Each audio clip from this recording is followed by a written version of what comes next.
예수님은 부활하셨습니다. 부활하신 주님은 성령으로 오늘도 이 자리에 임재하신 줄로 믿습니다. 오늘 이 부활주일 우리 주님께서 친히 임재하셔서 우리 모두에게 부활의 생명과 부활의 놀라운 은혜를 부어주시고 우리 모두에게 하나님의 그 크신 사랑과 은혜를 경험하는 복된 시간으로 마음껏 축복해 주실 줄로 믿습니다. 여러분은 예수님께서 십자가에 못 박혀 죽으시고 3일 만에 부활하신 것을 믿습니까? 예수님은 부활하셨습니다. 역사적으로 보면 많은 사람들이 예수님께서 부활하셨다고 하는 이 사실을 부인하려고 그렇게 애를 썼던 것을 볼 수 있습니다. 왜 그럴까요? 예수님이 죽으셨다, 예수님께서 죽으신 것은 믿어지는데 예수님께서 부활하셨다 하는 것은 잘 믿어지지 않기 때문입니다. 예수님께서 부활하신 것이 잘 믿어지지 않으니까 제자들이 예수님의 시체를 훔쳐가지고 가서 예수님이 부활했다고 이렇게 거짓으로 소문을 퍼뜨린 것이다. 그래서 도적설이라고 하는 것을 내세워서 예수님의 부활을 부인하는 것입니다. 또 어떤 사람들은 예수님의 제자들이 너무 예수님을 만나기를 그리워하고 사모하다가 보니까 환상을 보게 된 것이다. 그래서 이 환상설을 통해서 예수님의 부활하심을 부인하는 거예요. 또 예수님은 죽은 것이 아니고 기절했다가 다시 깨어난 것이다. 그래서 기절설이 있습니다. 이렇게 많은 사람들이 이성적으로 예수님의 부활을 해석해 보려고 부진장 노력한 모습이 보여지고 있습니다. 그러나 예수님은 부활하셨어요. 예수님께서 부활하셨다고 하는 것은 역사적인 사건입니다. 예수님께서 부활하셨을 때 우리 주님은 승천하시기까지 40일간 이 지상에 머무시면서 많은 사람들을 만나 주셨습니다. 그래서 이 부활의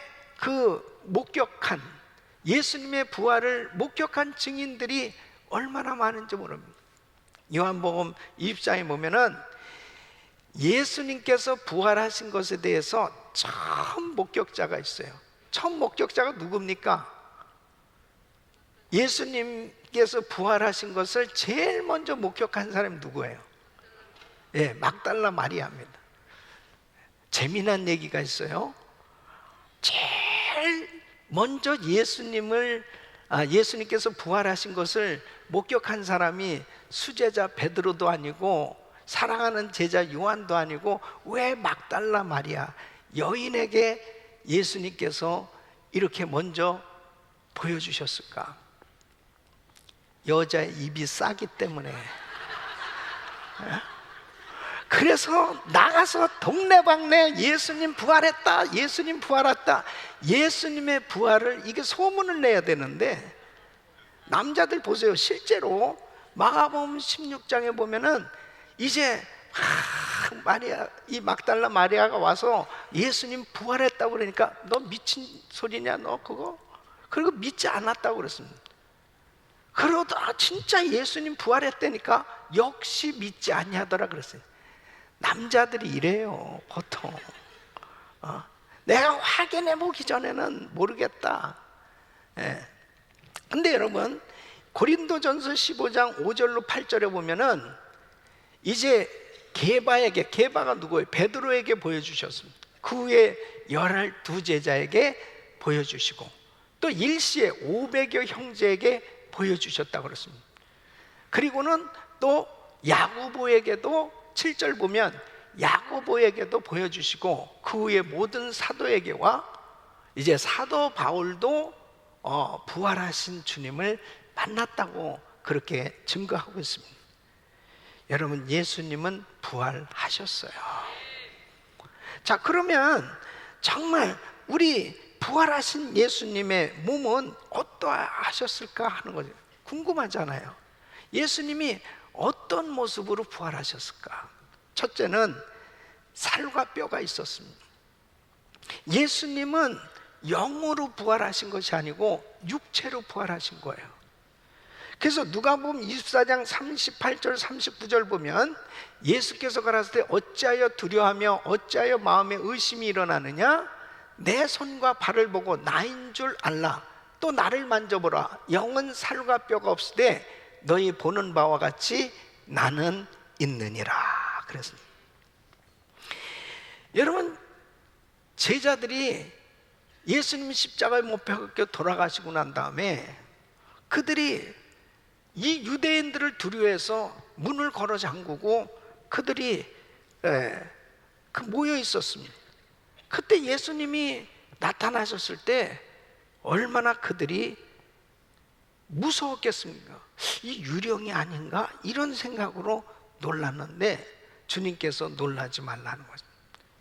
네가 너희들이 보는 바와 같이 나는 살과 뼈가 있다, 이렇게 말씀하시는 거예요. 예수님의 제자들이 얼마나 감격스럽겠습니까? 근데 그 자리에 도마가 없었어요. 이 도마에게 부활하신 예수님을 만났다고 그러니까 이 도마가 또 의심하는 거예요. 내가 정말 예수님의 그 못자국 난 손, 그 만져보기 전에는 그 창받은 옆구리 그곳에 손을 넣어보기 전에는 나 절대로 믿을 수 없다고 그랬습니다. 그 도마에게 부활하신 주님께서 나타나셨습니다. 요한복음 20장 27절에 보면 그 도마에게 이렇게 말씀하십니다. 내 손가락을 이리 내밀어 내 손을 보고 내 손을 내밀어 내 옆구리에 넣어보라. 그리하고 믿음 없는 자가 되지 말고 믿는 자가 되라. 이렇게 말씀합니다. 부활하신 예수님은 살과 뼈가 있는 육체로 부활하신 것입니다. 그래서 예수님께서는 음식을 잡수셨던 것을 볼 수 있습니다. 예수님께서 만일 영으로 부활했다면은 여러분 음식을 드시지 못했을 것입니다. 그렇잖아요?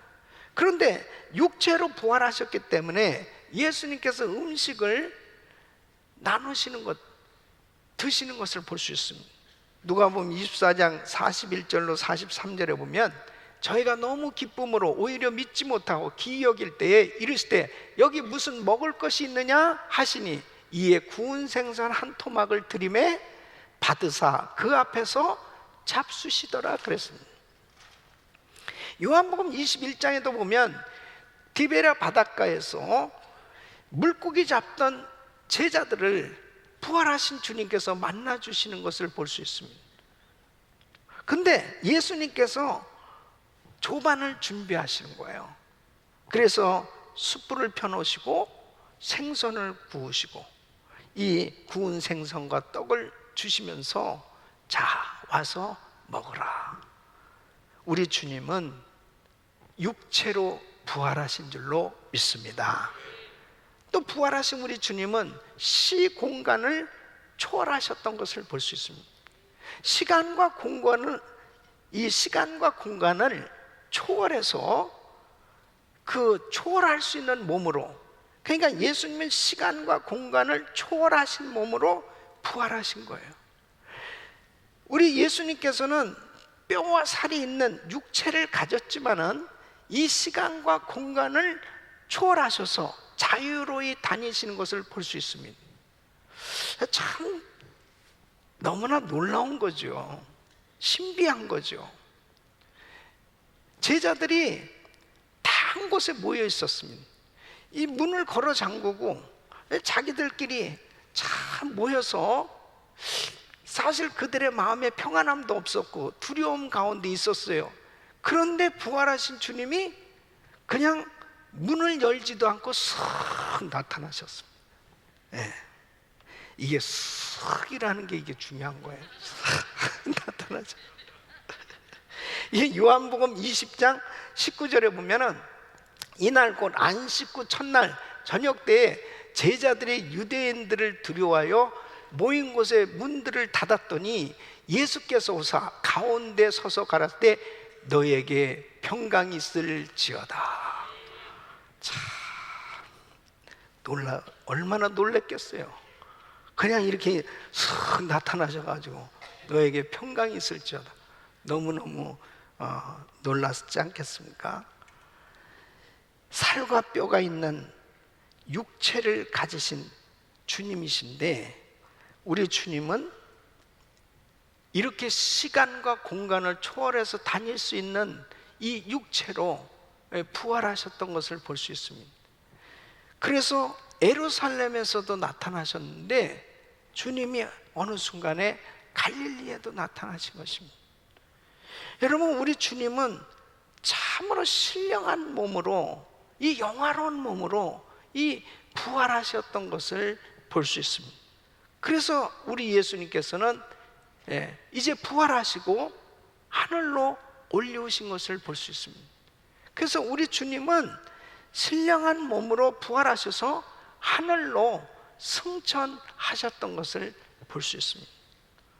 그 승천하시면서 우리 주님께서 이렇게 말씀하십니다. 너희가 본 그대로 내가 다시 오리라 그랬습니다. 우리 주님은 다시 오실 줄로 믿습니다. 그래서 우리 신자의 최대의 소망은 예수님의 재림이에요. 그러면 예수님이 이렇게 부활하셨는데 우리 주님께서는 예수 믿는 우리도 이렇게 분명하게 부활할 것을 약속하셨습니다. 믿습니까? 그래서 우리 예수 믿는 신자들도 반드시 부활하게 될 것이다, 이렇게 주님 약속하시는데, 자, 그러면 언제 이러한 부활이 있겠는가 하는 것이죠.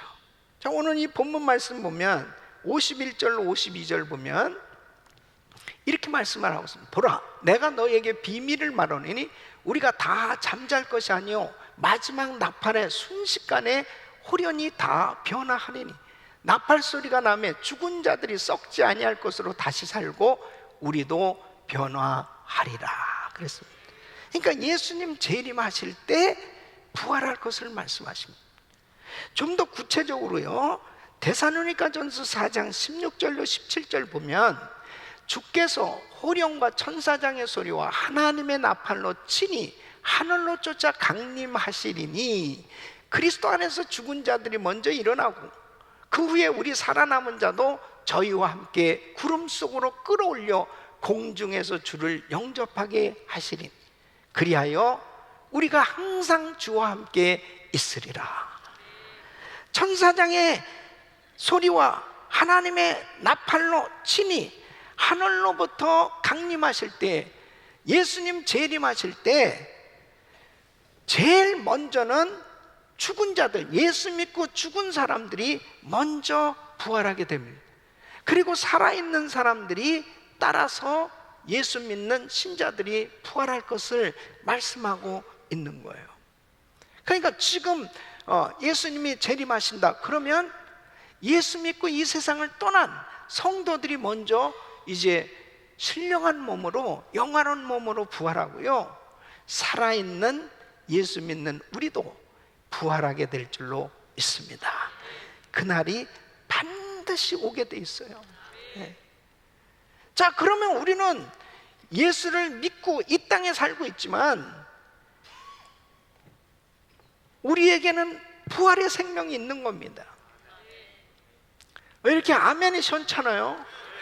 부활의 생명이 있어요. 정말 우리는 이 땅에 지금 참 연약한 육신을 가지고 때로는 힘들고 어렵게 살아가고 있지만 예수 믿는 우리에게는 부활의 생명이 있는 거예요. 그렇기 때문에 반드시 우리 주님께서 다시 오실 때 우리도 신령한 몸으로, 영원한 몸으로 부활하게 될 줄로 믿습니다. 그러므로 부활의 생명을 얻은 성도들은 어떠한 삶을 살아야 되겠습니까?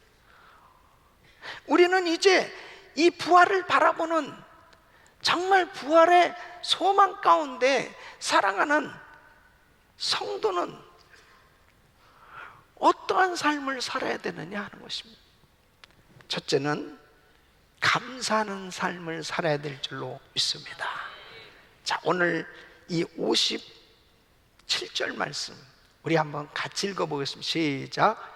우리 주 예수 그리스도로 말미암아 우리에게 이김을 주시는 하나님께 감사하노니 아멘.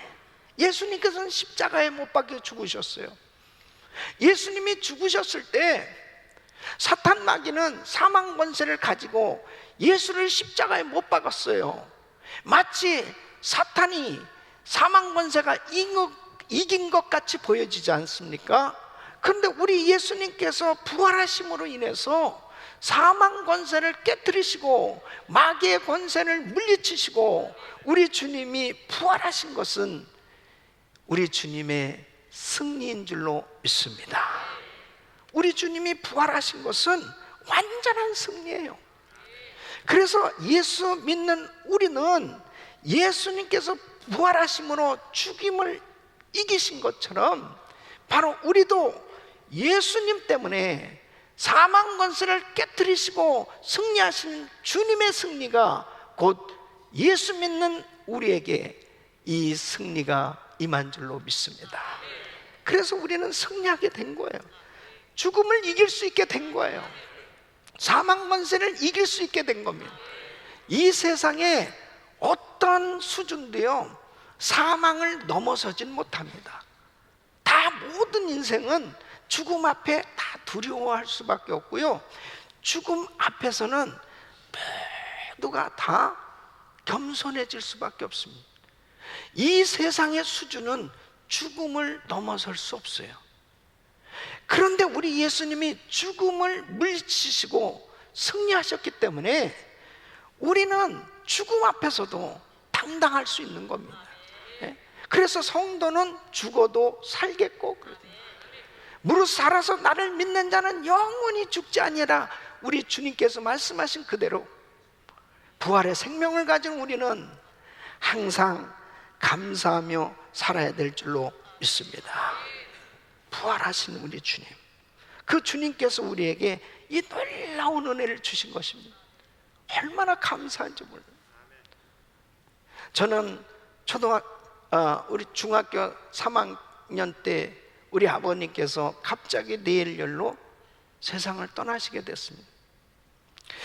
그때부터 참 죽음에 대한 두려움이 있었어요. 아, 사람은 죽는 거구나.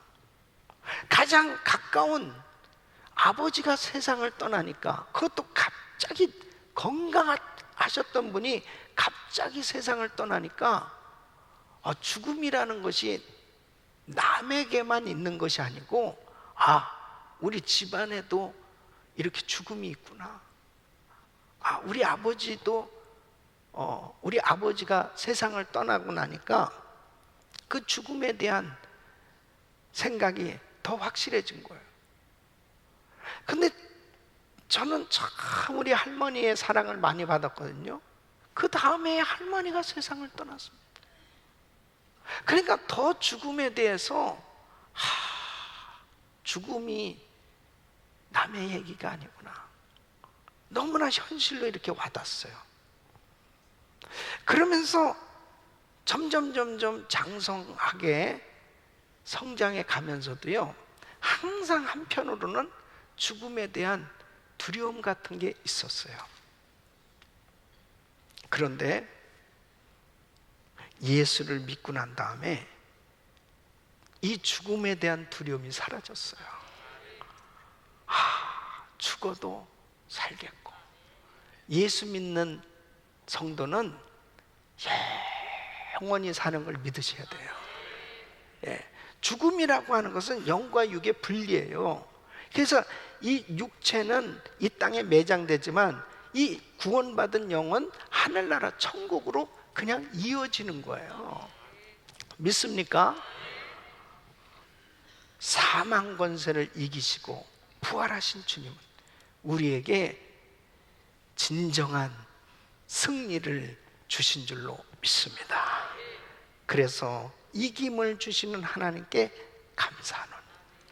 여러분, 죽음에 대한 두려움이 없고 우리가 이 사망 권세를 이기신 주님의 그 부활의 능력을 소유한 것을 확신하면 어떤 환경 가운데서도 담대하게 살 수 있어요.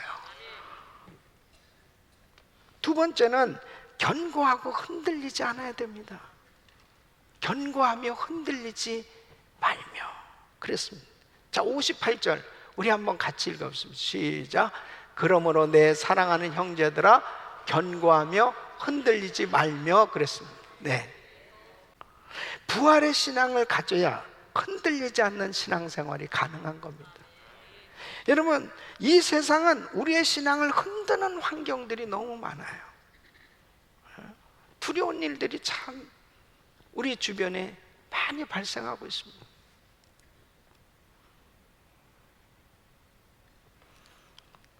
요즘은 정신 나간 사람들이 참 많습니다. 정신병자들이 너무 많아요. 그래서 그냥 생명을 함부로 다루는 거예요. 함부로 사람을 죽여요. 그리고 너무나 사건 사고가 참 많아요. 불안한 것들이 참 너무 많아요. 이 강원도 이 산불로 인해 가지고요 많은 이재민들이 생겼는데, 물론 뭐 우리 캘리포니아의 산불로 비교해 보면은 정말 뭐 작은 면적이지만은 사실 한국은 좁잖아요. 강원도는 너무 좁은 땅이잖아요. 그런데 5개 시군에 이 산불로 인해 가지고 여의도 면적의 6배가 넘는 그 면적이 피해를 입었습니다. 그 700명이 넘는 이재민들이 생겨졌는데요, 하루아침에 그냥 집을 잃어버리니까요, 그냥 추리닝 하나 입고서 그 다음에 구호품 같은 게 왔는데 뭐 신발이 맞아요, 그 다음에 뭐 옷이 맞아요. 그러니까 막 구호품은 산더미처럼 쌓여졌는데 막상 와서 자기한테 와서 보면 이게 입을 것도 없고 신을 것도 없고, 그 다음에 성금은 많이 모여졌다고 그러는데 실제로 뭘 어떻게 다시 복구하려고 하는 것은 하나도 어떻게 없는 거예요. 너무너무 안타까운 거죠. 그런 일들이 생겨졌을 때 막 사람들이 흔들리는 거죠.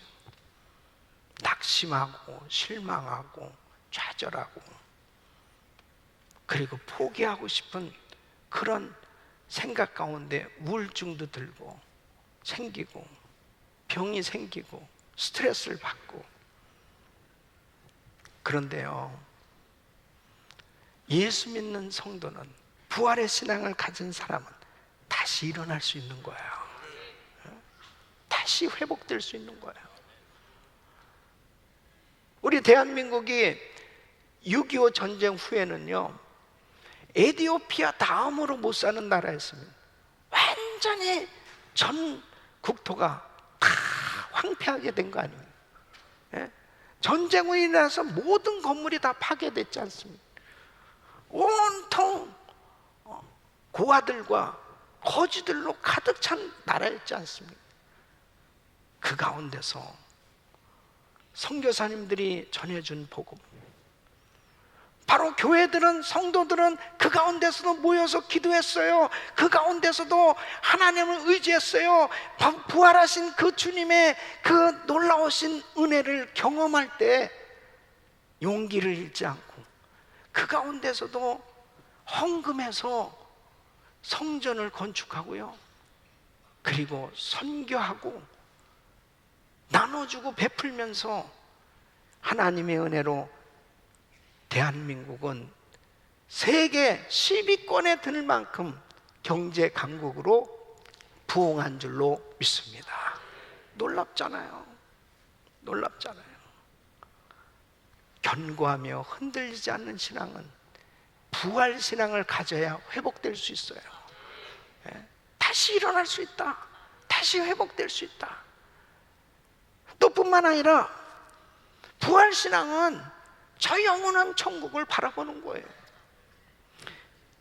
제가 로마의 카타콤 동굴을 가본 적이 있습니다. 로마 시대에 신앙의 자유를 얻고자, 신앙생활 자유롭게 하고자 그 엄청난 핍박을 피해서 믿는 성도들이 동굴을 판 겁니다. 이 동굴을 팠는데 이 동굴이 마을같이 만들어진 거예요. 그러니까 어마어마한 동굴이죠. 그곳에서 태어나서 그곳에서 자라고 그 동굴에서 그냥 죽는 거예요. 바깥의 세상을 한 번도 보지 못하고 그곳에서 살다가 간 사람들이 수없이 많아요. 그런데 그 동굴을 구경하는데 벽에 많은 글씨들이 쓰여 있습니다. 그 가이드가 설명을 하는데 참 기쁘다, 그런 내용들이 그렇게 많이 쓰여져 있다는 거예요. 아니, 동굴에서 사는데 뭐가 기뻐요? 동굴에서 정말 불편하게 사는데 뭐가 기쁘겠습니까? 그들은 이 땅에서는 육신을 가지고 살면서 불편하고 힘들고 어려울지 모르지만 이제 얼마 안 있으면 이 세상을 떠나면 우리는 저 영원한 천국에 갈 텐데 그곳에서 우리 주님과 더불어 영원토록 행복한 그런 삶이 주어진다는 이 부활의 소망을 가지니까 참으로 행복한 줄로 믿습니다. 이게 부활신앙이에요. 부활신앙을 가지면 견고하고 흔들리지 않습니다. 내가 좀 사업이 어렵고 내 육체의 질병으로 좀 고통스럽고 삶 가운데 너무나 불행한 것 같은 그런 어려운 일을 당해도 낙심하지 않아요. 실망하지 않아요. 좌절하지 않아요. 부활신앙을 가지면 일어날 수 있어요. 우리 사랑하는 성도 여러분, 부활신앙으로 견고하고 흔들리지 않는 믿음에 굳게 서시기를 예수 이름으로 축원합니다. 세 번째는 주님 앞에 충성하는 삶이 되어야 하는 것입니다.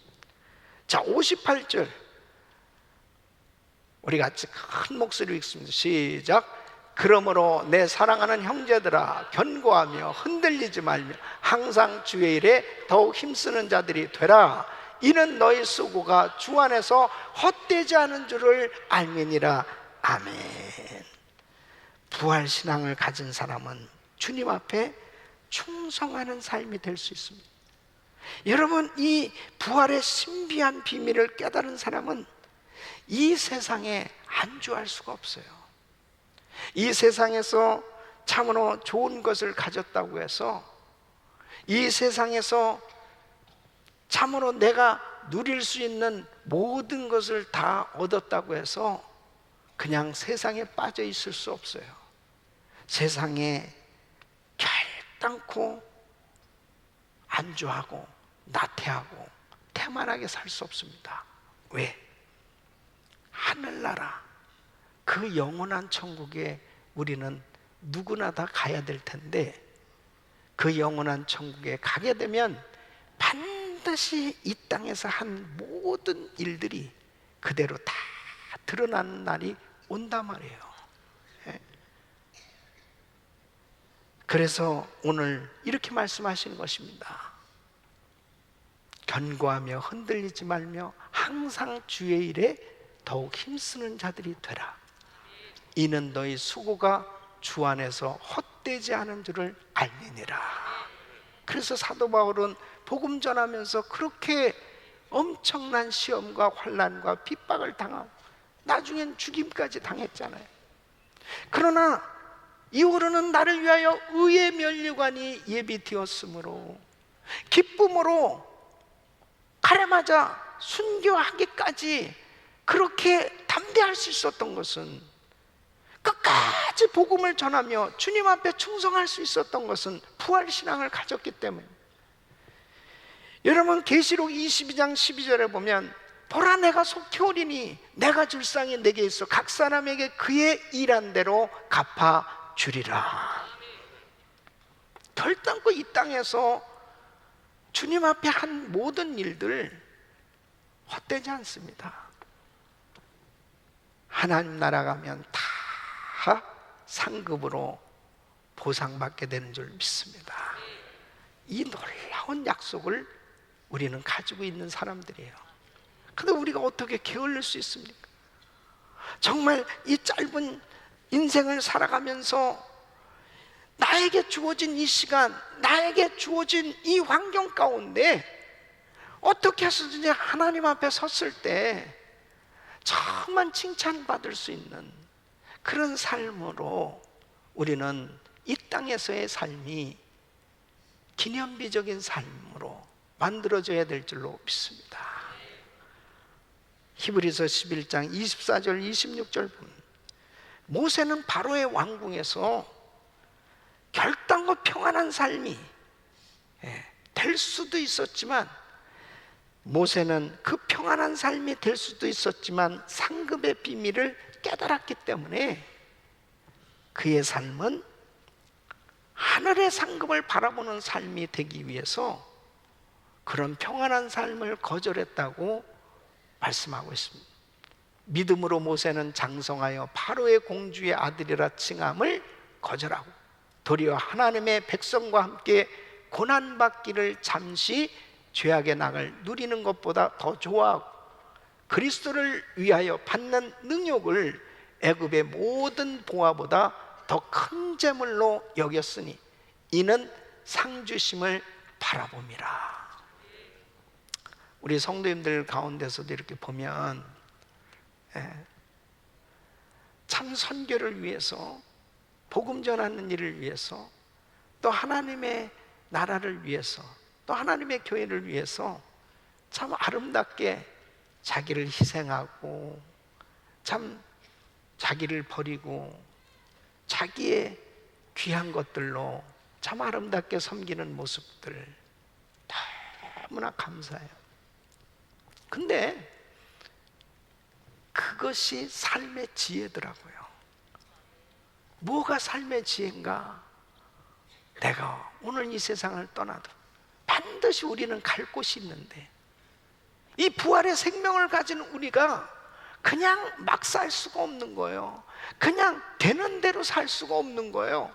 바로 우리는 그냥 죽고 난 이후의 세계가 더 중요하니까 바로 그 하나님의 나라에 갔을 때 이 땅에서 주를 위해서 충성하며 산 그 삶이 가장 성공적인 삶이라는 사실을 알게 될 것입니다. 그러니까 주님 앞에 충성하는 삶이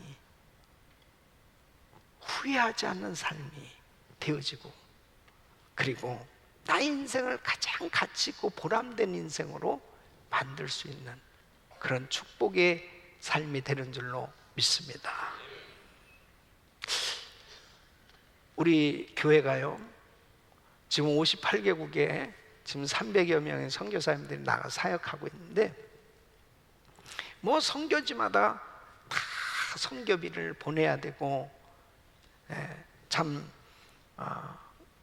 많은 선교사님들의 필요가 있기 때문에 우리가 힘에 지나도록 선교를 하고 있습니다.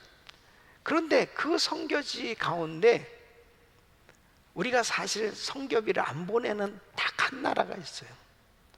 그 나라가 바로 대만입니다. 대만에 신학교가 세워졌고, 그리고 대만에 참 많은 사역들이 되고 있는데, 그 모든 우리 선교사님들의 사역과 또 신학교 사역과 모든 대만 선교를 위해서 물질로 헌신한 분이 있어요. 그분이 대만의 그 왕자매님이라는 분이에요. 이분은 한국으로 말하면 거의 현대 삼성가 재벌집의 맏딸입니다. 근데 그분의 간증을 들으면서요, 참 놀라운 은혜를 받았습니다. 이 아버지가 어느 날 다른 여자를 데려온 거예요, 집에. 그러니까 이 엄마는 크리스찬입니다.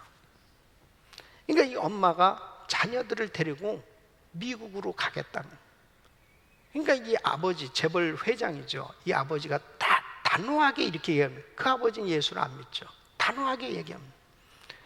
너 만일 떠나면 너희 자녀들 다 상속 한 푼도 없다. 일전도 도와주지 않는다 그러죠. 근데 이 자녀들을 다 데리고 이 엄마가 미국으로 옵니다. 그리고 하루에 5시간씩 매일같이 기도를 하는 거예요. 자녀들을 위해서 기도하고 계속 그러면서 이 자녀들을 미국에서 키웠습니다. 그 엄마가 세상을 떠나게 되었을 때 장례식이 열렸습니다. 대만 전직 총통들, 대기업의 총수들, 이런 사람들 해서 약 1000여 명이 장례식에 온 거예요. 이 장례식이 부흥회 같이 열려졌습니다. 이 자녀들 한 사람 한 사람이 다 나와서 자기 어머니에 대한 간증을 하는 거예요. 우리 어머니가 얼마나 위대했는가, 우리 어머니가 얼마나 우리를 위해서 기도했는가, 그러면서 복음을 전하기 시작합니다. 그리고 1000여 명 온 분들에게 전부 이 가죽 성경을, 대부분이 다 불신자들이죠. 가죽 성경을 한 권씩 다 선물로 증정을 합니다. 그 사람들이 뭐 대통령이든 뭐 재벌 총수든 장례식에 와서는 사실 다 겸손한 거 아니에요. 그냥 뭐 거기 뭐 왜 복음 전하냐고 그럴 수도 없는 거 아니에요. 지금 그 자녀들이 지금 다 하고 있는 겁니다. 이 자녀들이 선교회를 구성하고 다 큰 기업을 하는 자녀들로 성공했어요. 다 모아서 엄청난 선교를 하고 있는 거예요. 지난번에 그 왕자매님 만났을 때 내가 너무 감사하다고 그랬어요. 우리 원로 목사님 신장 이식 수술도 사실 그 대만에서 그 병원에서 다 해줬습니다. 그래서 참 너무 감사하다. 그래서 우리 원로 목사님이 마음껏 세계 다니면서 이렇게 사역하고 있고, 그리고 우리 선교사님들 다 이렇게 여기서 지원해줘서 마음껏 사역하게 돼서 감사하다고 그러니까 이분이요, 코가 땅에 닿도록 패스터 한, 우리가 감사하죠. 우리가 감사하죠. 우리가 은혜교회를 만나서 이렇게 선교하게 됐고, 우리가 은혜교회 때문에 이렇게 대만이 복을 받아서 대만의 복음화율이 이렇게 올라가고 있으니 우리가 감사하죠. 그러면서 정말 감사하다고 그렇게 이야기를 하는 거예요. 사랑하는 성도 여러분, 이것이 부활신앙인 줄로 믿습니다. 우리의 삶의 어떠한 형편, 어떠한 환경 가운데서도 결단코 환경 바라보지 않고 흔들리지 않고, 주님, 우리 주님께서 십자가에 못 박혀 죽으시고 부활하심으로 우리에게 이 놀라운 생명을 주신 우리 주님의 이 은혜는 영원토록 우리와 함께 하시며, 그리고 우리가 힘들고 어려울 때도 주님은 우리 곁을 떠나시는 것이 아니고 성령으로 우리와 함께 하시면서 세상 끝날까지 함께 하시면서 우리를 위로해 주시고 회복시켜 주시고, 그리고 영원한 천국으로 인도하신 줄로 믿습니다. 부활주일 아침, 부활하신 주님, 그 주님의 그 놀라우신 은혜를, 그 생명을 받은 우리는 이 부활의 복음을 땅끝까지 증거하면서 이 땅에 사는 동안 기념비적인 삶으로 주님 앞에 서는 그날 잘했다 칭찬받을 수 있는 그런 복된 삶으로 하나님 앞에 드려질 수 있기를 예수 이름으로 축원합니다.